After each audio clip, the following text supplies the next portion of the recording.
Hello Warhammer YouTubers, this is Remington Steel and I'm putting this video out there in response to Vincent Venturella's plea or call out for YouTubers to say how they got into Warhammer Fantasy. So this is Remington Steel's response, and I'm going to take you back to 30 years, in 1985 when I was 10 years old, and I walked into a shop and they sold all kinds of toys and stuff, and on this carousel rack they had this Lord of the Rings miniatures, you know, all metal, and it said Games Workshop or Citadel, and they had Boromir, the human character, and I ended up buying Boromir and also a blister pack of goblins, and Boromir came on a horseback and he came on foot with a double-handed sword. I just thought this thing was wicked. And for someone who, you know, loved drawing and painting and sort of war films at the time and things like the film Excalibur, which just blew my mind, I just thought this is great. And my best friend Lee at the time had an older brother called Guy, and Guy was really into fantasy artwork and bands like prog rock bands like Marillion, and he had all these, you know, Games Workshop, Citadel miniatures, Lord of the Rings, and he had all these dwarves and these Regiments of Renown box sets, which he had something called the Knights of the Cleansing Flame, and he also had some Lone Wolf models, which Citadel Miniatures put out as well. He was an okay painter as well at the time. I just thought this is wicked, man. I bought a few paints, and Boromir was the first character I painted, and as you can imagine, it wasn't that good. In fact, I didn't even use proper paints. I had some water, what do you call it? Water paints, you know, watercolours, and they kind of they're still all faded on him now. And started, you know, buying the occasional miniature, and just because I like the look of it, so I bought a few ogres. I even bought a few pygmies. I bought the Snotling Pump Wagon. I remember buying some Slan, which were just the two-footed, you know, frogmen. You know, they weren't the big bloated Jabba the Hutt style things they are now. And I even bought some lobotomized slaves. So we had a couple of these battles, and invariably Guy and Lee's miniatures used to destroy mine because they were good and I was evil, and they had all these special extra saves, as otherwise known as ward saves. But I still have a great laugh from it. I've got into doing, you know, role play, and the Warhammer Fantasy role play book come out with the dwarf on the front, and I think there was all these characters fighting in a tunnel, and we had this epic campaign that lasted about 2 years. It was the best thing, and I ended up buying a new set of box sets come out in 1987. You had the Machineries of Destruction, like the Dwarf Goblobber, and you also had new Regiments of Renown models. You had Bugman's Dwarfs, and you had Scarlock's Wood Elf Archers. And then you also had the Warhammer Fantasy 2nd edition rules come out, a box set with 3 books. You had combat, you had magic, and you had the bestiary.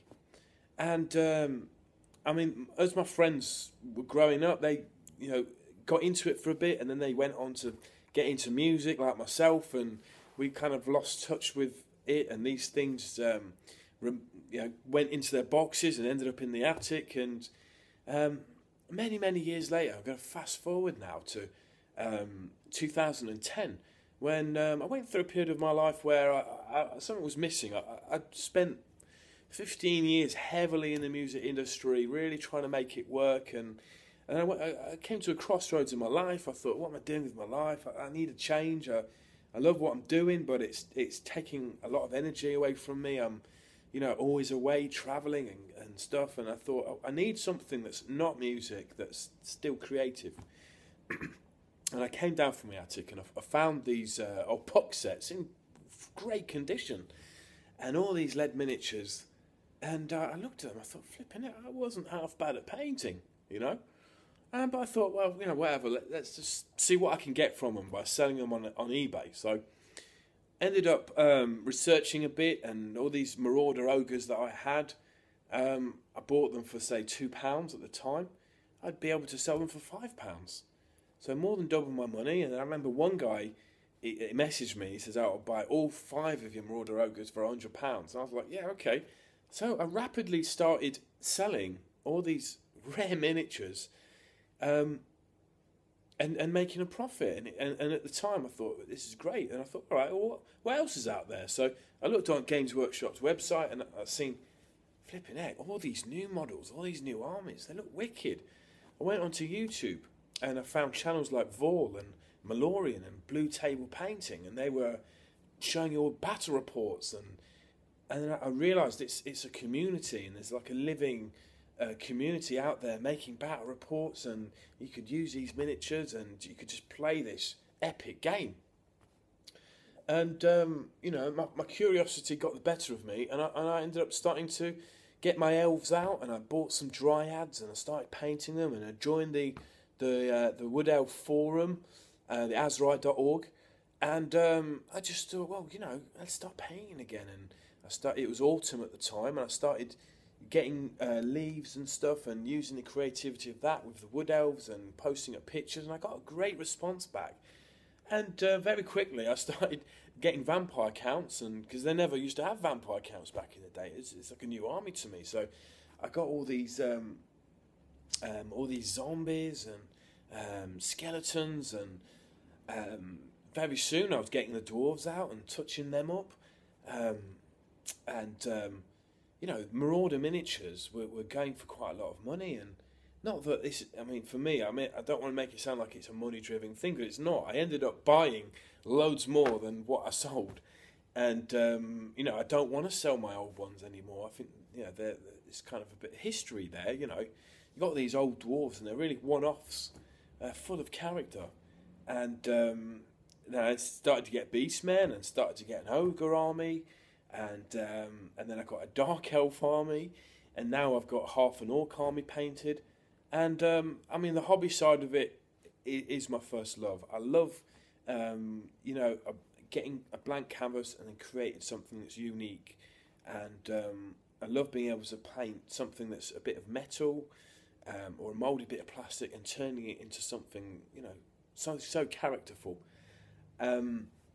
So that's where I'm at. I've done a few battle reports myself, and been down to the club in Leicester, and made some wicked friends like Andy 2D6, who's introduced me to Universal Battle, a way of playing Warhammer Fantasy Battle with pixelated images that represent regiments, and it's a way of playing over the internet. People that you could never dream of playing unless you had infinite amount of time on your hands and lots of money. Of course, people like Malorian influenced me heavily, and I really miss his channel. Every day he was posting stuff up. But it's great to see Sustainable Centre and Vince Venturella and Materium putting up some great content now.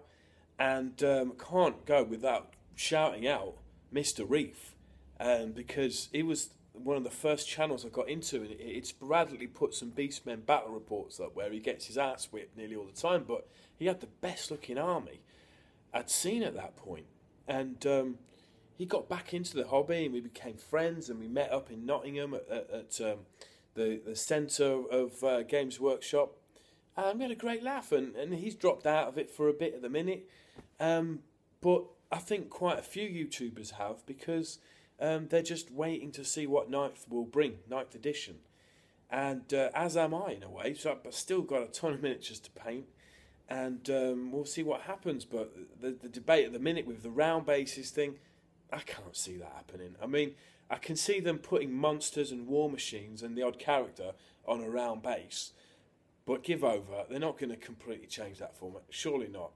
All the basing work I've done just myself with the square bases and the movement trades, I can't see him reimagining that wholesale. No way. Things like war machines and monsters, that's fine having it on a round base. You're telling me a person's going to be able to surprise a big dragon from behind without it noticing. I don't know about that. So if round bases come for those models, I don't mind at all. Really enjoyed all the end times content, and people have been saying that it's a golden age of Warhammer, or at least the last couple of years has. And, you know, I've noticed they've just re-released the Vampire Counts book in softback, so you can't tell me Warhammer's dying if they're still releasing new stuff and repackaging old stuff. So it's exciting times, and although I don't post content up as much as I'd like to with a busy work schedule, and well, I apologise for that, but, you know, have a look at my channel and subscribe and comment if you like, and check out all the videos I've done in the past, and I hope you're well. Thanks for Vince for keeping the community going with the Warhammer Weekly, and I hope you enjoyed this. Take care.